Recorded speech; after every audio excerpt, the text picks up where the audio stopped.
আসসালামু আলাইকুম। কেমন আছেন সবাই? ভালো আছেন? আলহামদুলিল্লাহ।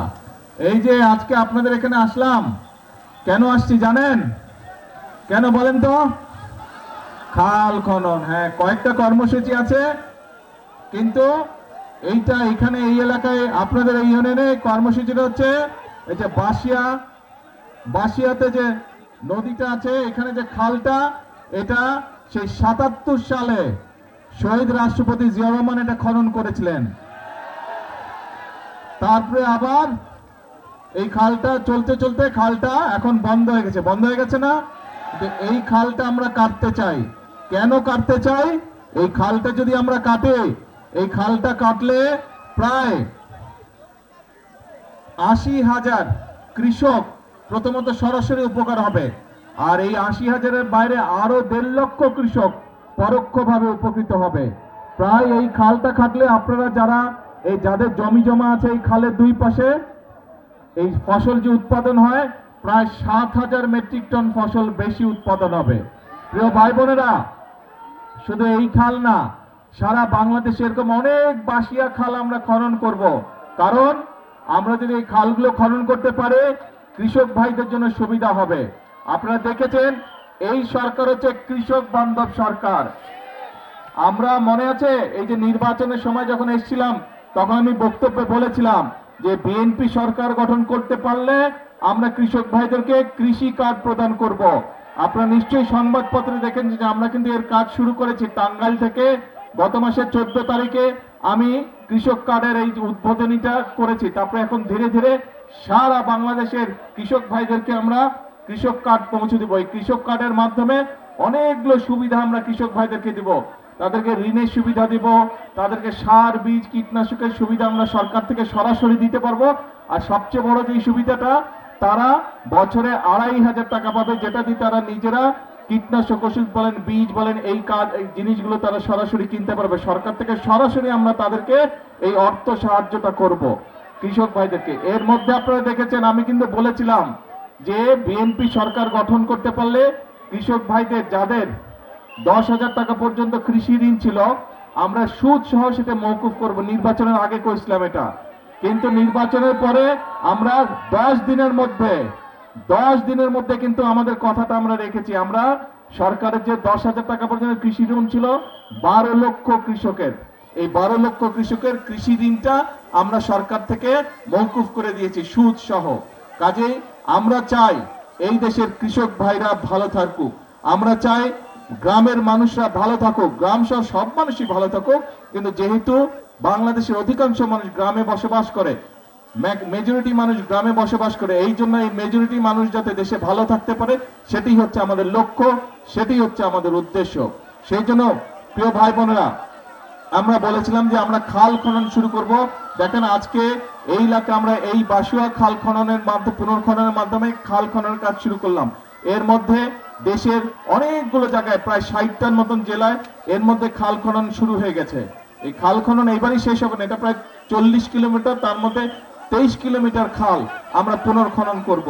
এবং এই ২৩ কিলোমিটার খাল পূরণ করতে আমাদের দুটো শুকনো মৌসুম লাগবে।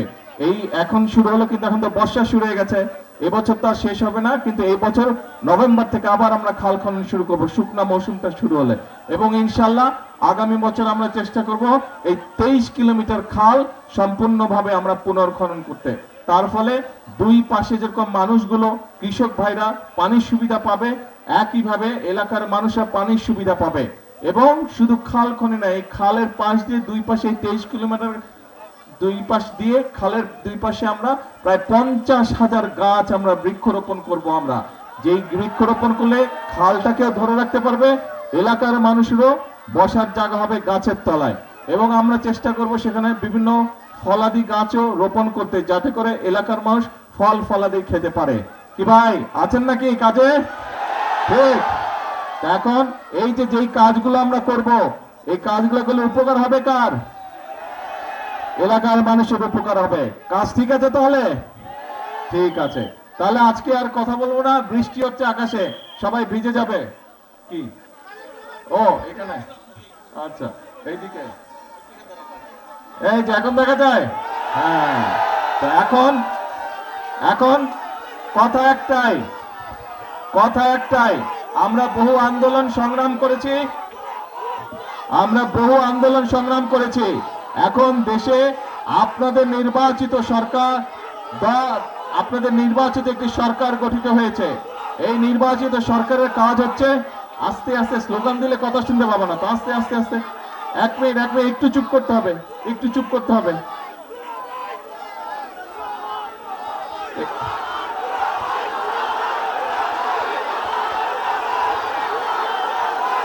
তো দুলাভাইকে কথা বলতে না দিলে তো, দুলাভাইকে কথা বলতে না দিলে তো দুলাভাই যাবে গিয়া, যাই আমি কথা বলবো না, যাব? আচ্ছা তাহলে চুপ করতে হবে, কথা বলতে হলে চুপ করতে হবে। আমি কথা বলি তাহলে শ্বশুর বাড়ির লোকজনকে শুনতে হবে কথা, ঠিক আছে? আচ্ছা ঠিক আছে।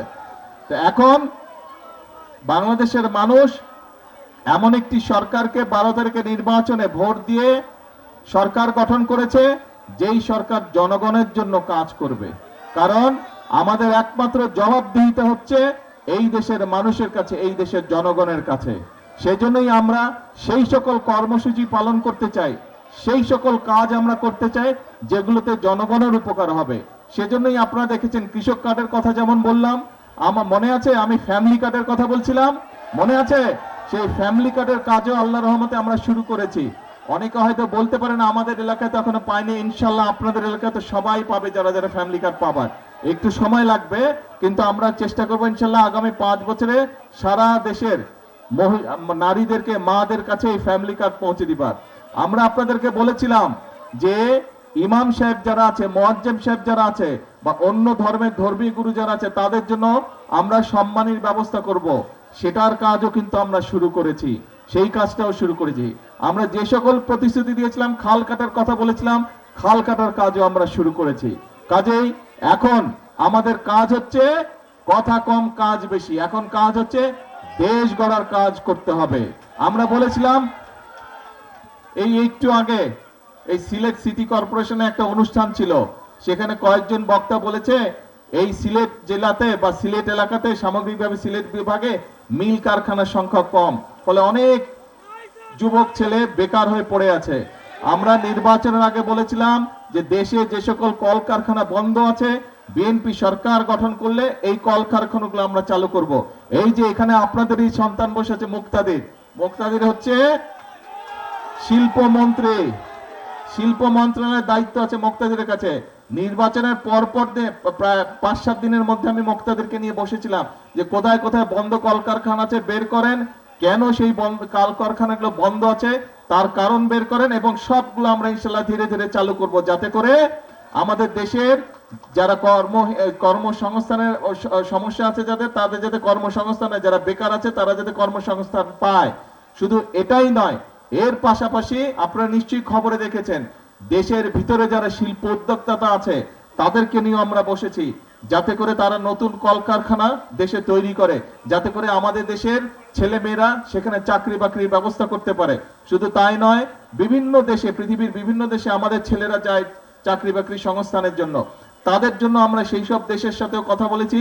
দেশের বিভিন্ন জায়গায় আগে বিদেশে যে মানুষ যেত, সেইগুলা জায়গা বন্ধ আছে, সেই সব দেশের সাথে আমরা কথা বলেছি, সেগুলাও ইনশাল্লাহ আমরা চালু করার ব্যবস্থা করছি। অতি দ্রুত সেই সব দেশেও মানুষ যাওয়া আবার শুরু করবে। কাজেই আমরা দেশের মানুষের কর্মসংস্থানের ব্যবস্থা আমরা করার চেষ্টা করছি, কারণ এই সরকার হচ্ছে আপনাদের সরকার। এই সরকারকে আপনারা নির্বাচিত করে ক্ষমতায় পাঠিয়েছেন।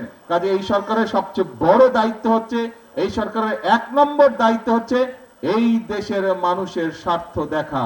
এই সরকারের 1 নম্বর দায়িত্ব হচ্ছে, 1 নম্বর কাজ হচ্ছে এই দেশের মানুষের সমস্যার সমাধান করা। ইনশাআল্লাহ আপনারা যদি আমাদের সাথে থাকেন, আপনারা যদি আমাদের পাশে থাকেন, ইনশাআল্লাহ বাংলাদেশকে আমরা ইনশাআল্লাহ সামনের দিকে এগিয়ে নিয়ে যাব। বাংলাদেশকে অন্য যেগুলা উন্নত দেশ আছে তাদের পাশাপাশি ইনশাআল্লাহ আমরা দাঁড় করাতে সক্ষম হব, আমরা সবাই মিলে যদি কাজ করি। সেই জন্যই আমি সব সময় একটা কথা বলি, আল্লাহ তাআলা বলে দিয়েছেন আমি সেই জাতিকেই সাহায্য করি যারা নিজেদেরকে সাহায্য করে, বলছেন আল্লাহ তাআলা। কাজে আসেন, আমাদের কথা একটাই কথা, সেটা হচ্ছে কাজ, কাজ আর কাজ। সেজন্যই আমরা বলি করব কাজ, তারপরে কে করব কাজ, সবার আগে বাংলাদেশ। আসেন কাজ করব, নিজের দেশকে আমরা নিজেরা ইনশাল্লাহ গড়ে তুলব। বিদেশ নিয়ে গর্ব করব না, আমরা বাংলাদেশ নিয়ে গর্ব করব, আমরা নিজের দেশ নিয়ে গর্ব করব। আল্লাহ হাফেজ, বাংলাদেশ জিন্দাবাদ।